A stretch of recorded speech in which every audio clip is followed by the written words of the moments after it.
Verse 16, I say then, walk in the Spirit, and you shall not fulfill the lust of the flesh. We can read more of this in Romans chapter 8, as I mentioned earlier, that you should be led by the Spirit, and if you're led by the Spirit, then you're children of Yahuwah, Romans 8 verse 14. And he explains there that your carnal man cannot obey the spiritual laws. It's impossible. And that the Spirit must lead you daily, and you fulfill the law by leading of the Spirit. Verse 4. But if you bite and devour one another, beware lest you be consumed by one another. He's talking here about their works. And the law is about works. You must obey the law. You must live it out daily through the leading of the Spirit. And he says that in their lives you can see that they devour each other. They shout, scream, fight, which proves that they do not obey the law, because the purpose of the law is love. And if they were obedient to the law of what is written there, then they will love one another. They will comfort one another, pray for one another. And so their works prove that they don't obey the Father's instructions. I say then, walk in the Spirit, and you shall not fulfill the lust of the flesh.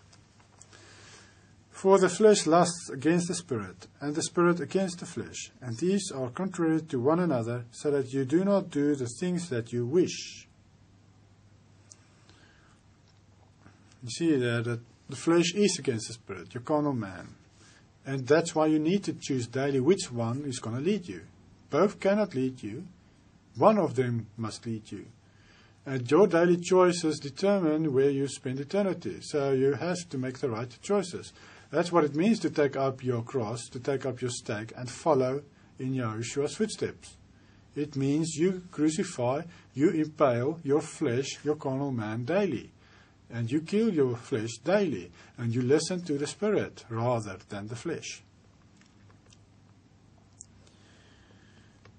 But if you are led by the Spirit, you are not under the law. Now the works of the flesh are evident, which are adultery, fornication, uncleanness, lewdness, idolatry, sorcery, hatred, contentions, jealousies, outbursts of wrath, selfish ambition, dissension, heresies, envy, murders, drunkenness, revelries, and the like, of which I tell you before, just as I also told you in the time past, that those who practice such things will not inherit the kingdom of Yahuwah. By not being under the law, in verse 18 he says, but if you are led by the Spirit, you are not under the law. What he's saying here is, if you're led by the Spirit, you don't need the law to show you your mistakes, because you will do the right things. The purpose of the law is to instruct you in what is wrong. But if you do the right things, as the Spirit leads you, you do the right things. The things that you were taught by the law already, it's in your mind, and you obey it, then you do not need the law anymore to show you your mistakes, because you're not making any mistakes. It's like children. If they're quiet, if they do what they should, you do not have to implement laws to keep them in line. But if they are unruly, if they don't do what they're supposed to, then you bring in extra laws to tell them you cannot do this and that and that. And so, till that brings them to a point where they obey, and then those laws are not needed anymore because they do what they must. The same here. The law points you in the right direction. It's like the example I heard before that you are dirty and the law is a mirror. The purpose of the law is a mirror. And you go stand in front of the law, and the law shows you your faults. It shows you you're dirty. It shows you your mistakes. It does not wash you. It's just a mirror. It cannot wash you. Blood of Yahushua Messiah wash you clean of those lawlessness that you see in the mirror, which is the law. That's the purpose of the law. It shows you your mistakes. And when the Spirit leads you, then you will be clean. Then you will keep yourself clean. Then you do not need that law, that mirror, to show you your dirt, because there's no dirt. so the mirror is not needed. Not to say that the mirror is done away with, because when you make mistakes, the mirror is always there to show you you're dirty. It shows you your faults, and which you must confess and make right.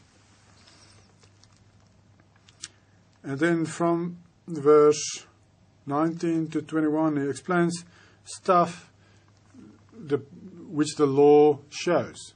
When you look at the mirror and the dirt that is in you or on you, when you look at the law as the mirror, these are some of the things that is dirt that the law will show in your own life.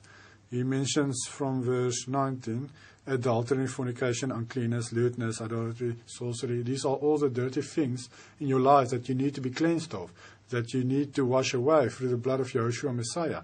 And you should not live in it, because then you're not led by the Spirit, but by your flesh. And then verse 22, he explains the opposite of these. He explains the fruits of the Spirit. As the Spirit leads you, these are the things that you will be doing. You will be loving, you will love, you will have joy, you will have peace, long-suffering, kindness, goodness, faithfulness, gentleness, self-control. Against such there is no law. He is showing here that the law is to show you when you're dirty. The law is to show you when you're committing adultery, fornication, selfish ambitions, and all that stuff. And you see, okay, I need to change these things when you look at the law. And then when the Spirit leads you, you don't need the law because you're doing the right things. And then you will have love, you will have joy, peace, long-suffering, and all that stuff, which is the purpose of the law. The law wants you to be like that. It wants to draw you to that. So, he is saying here that you must let the Spirit lead you and not your flesh. That's the purpose of these verses. And that when the flesh leads you, the law will always show you that you're making mistakes. But when the Spirit leads you, you don't need the law because you're doing the right things. Because the law is a mirror. And those who are Messiahs have impaled the flesh with its passions and desires. Verse 24. If we live in the Spirit, let us also walk in the Spirit. Let us not become conceited, provoking one another, envying one another. It says here, don't be fooled, people. It says here, when you're led by the Spirit, then you must live as the Spirit leads you. He says, if we live in the Spirit, let us walk in the Spirit.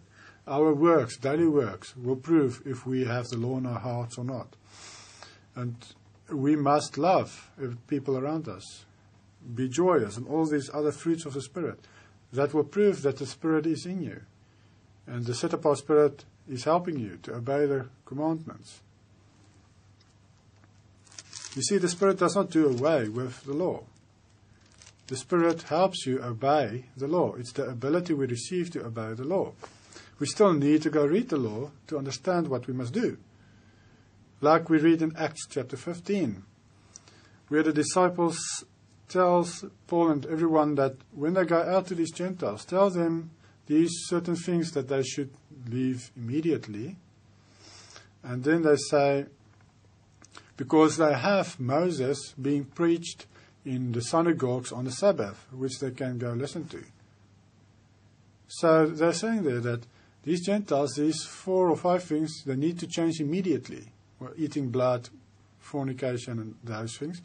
And then they said, and then they need to go listen to the rest of the Torah read in the synagogues every Sabbath. Because they need to learn the other things that they need to do.